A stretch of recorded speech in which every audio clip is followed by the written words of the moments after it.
So I've got an oil leak. I'm pretty sure it's my turbo pedestal. It's leaking pretty bad. I'm losing about a gallon every 2 weeks, maybe a little bit less, maybe a little bit more, but right in that area. I'm leaking really bad, and I'm positive it's coming from the top of the block. So we're going to change the turbo pedestal O-rings. But I also don't think that guy is doing me any good. So I bought a new adapter kit to move the gasket to the outside of the pan from 73dipstick.com. I'm really excited to do this, but we're not gonna do this in this video. I think we're gonna save this for the next video. So I'm almost positive my leak is coming from right back there. It's leaking out of my turbo pedestal feed lines into the valley, out of the drain hole, and down the back of the engine. So in this video, I'm gonna show you how to access it, and then we're gonna change these bad boys. Next, you're gonna wanna pull your filter, this pipe off, so we can get this pipe out of here. They should all be 8mm besides these two. This is gonna be an 11mm. This is gonna be an 11mm. You're gonna unplug your air intake heater if that's what you're running. I'm currently running a boost sensor, so I just unplugged my my pigtail to the sensor. You're gonna unbolt your little 8mm right here. Unplug the sensor for this guy. You're gonna follow your red wire all the way back. Pull your red line off of there. Pull your green line out of here. And then you're gonna come down underneath here. And this red line also connects right there into the exhaust back pressure. You're gonna pull it from off of there too and get rid of this whole assembly out of your way. Just pull the whole assembly out. Okay, now that all that is out of the way, it is probably a good time to pull this exhaust back pressure sensor off as well. Lean down, pinch, pull it out, and then you want to grab your 11mm and undo this bolt, this boot, my apologies, as well. Just remove the whole boot. I think it'll make it easier. Okay, now that boot's out of the way, oh my gosh, you can see how much oil is just caked everywhere. Now that boot's out of the way, we're gonna need an extension probably for some of these, but down underneath it, see that little 8mm, you're gonna wanna loosen that 8mm.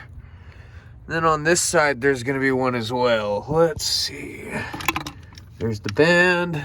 Let's see if it's on the back side. Yep, right there, both of those. Let's focus, come on. Yep, both of those 8mm. You wanna loosen the top one. And then you can loosen this as well. And we're gonna try to pull this whole spider assembly out of here. After you get all the clamps loose, you're gonna wanna take a screwdriver and reach up in here and pop this one loose both ways as well if yours was stuck. Mine definitely was. I forgot as I was pulling this out, but you also need to loosen this guy. Pull it back, and then this will come right off of here as well. Maybe not right off of here. I'll be back. Okay, now that that is out of the way, next we're gonna take our 8mm and remove this boot as well.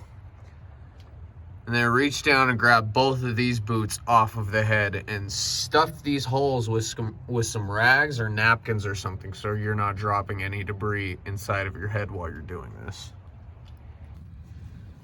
So down underneath the turbo, there is supposed to be a rod connected to this, I believe. And mine, I think this is it, doesn't seem to be connected. So we're gonna address that issue as well.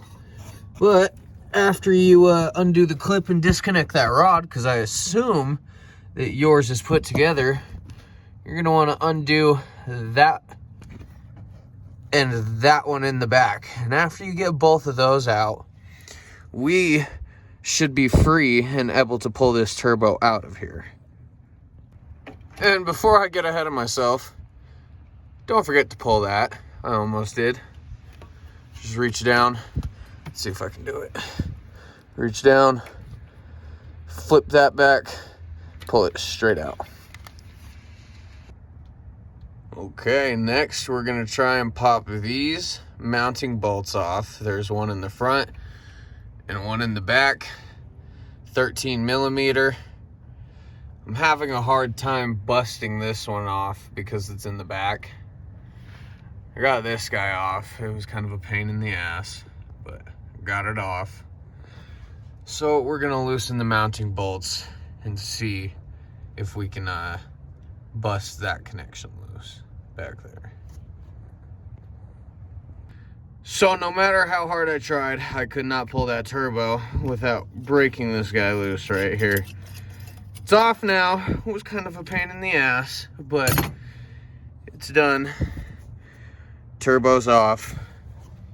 Here's those two top O-rings, which I was definitely leaking from. I'll go and show you my turbo in just a minute.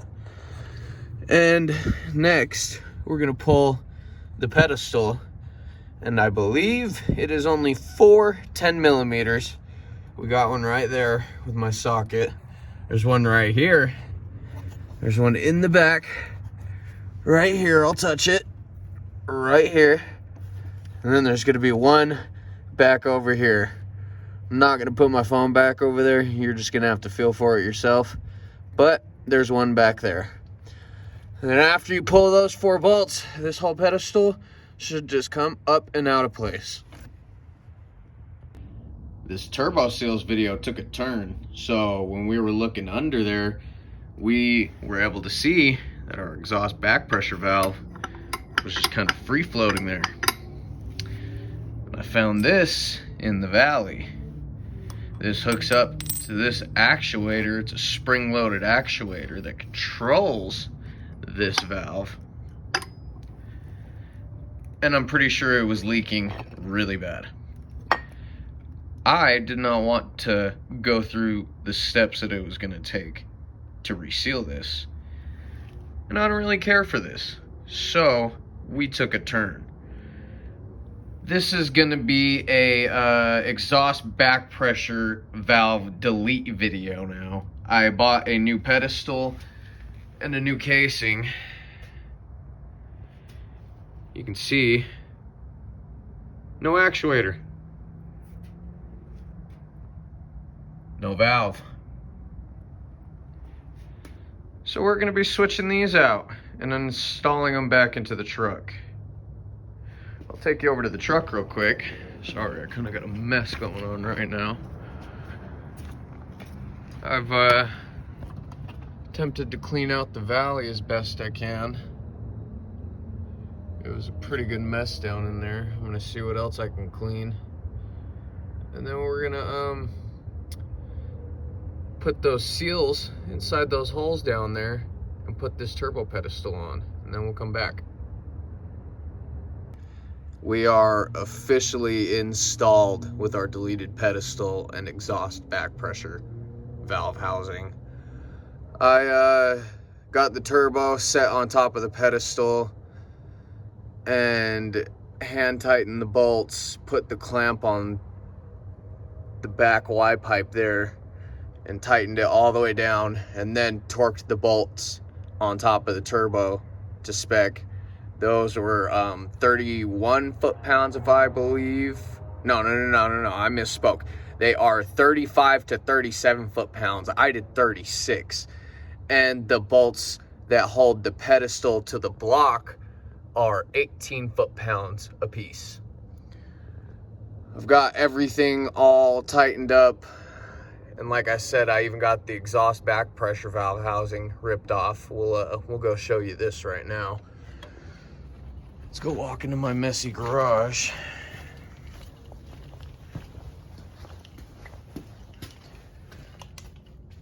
Okay, here's our little housing. Let's put a light back on this actually. Let's see if we can do it. Yeah, that works right there.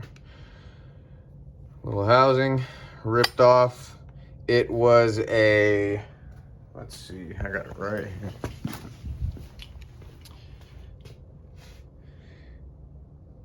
Was an 8mm, but I did have to use my impacts to get those bolts off. They were on there really tight and I could not remove them with the turbo removed.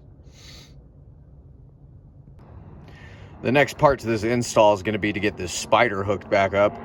I'm going to reach down, pull these rags out of my heads, and go inside and get the boots that I have just cleaned off and start tightening them back down. And then I will clamp the spider back onto the turbo, tighten the clamps that connect the spider to the boots, and then I'll be back. Okay, we are all put back together. It's almost 4 o'clock in the morning where I'm at right now, so I'm not gonna fire this up, but I'll take a video in the morning and make sure that it's attached to the end of this video. I really appreciate you guys for sticking around if you're here still. Have a great one.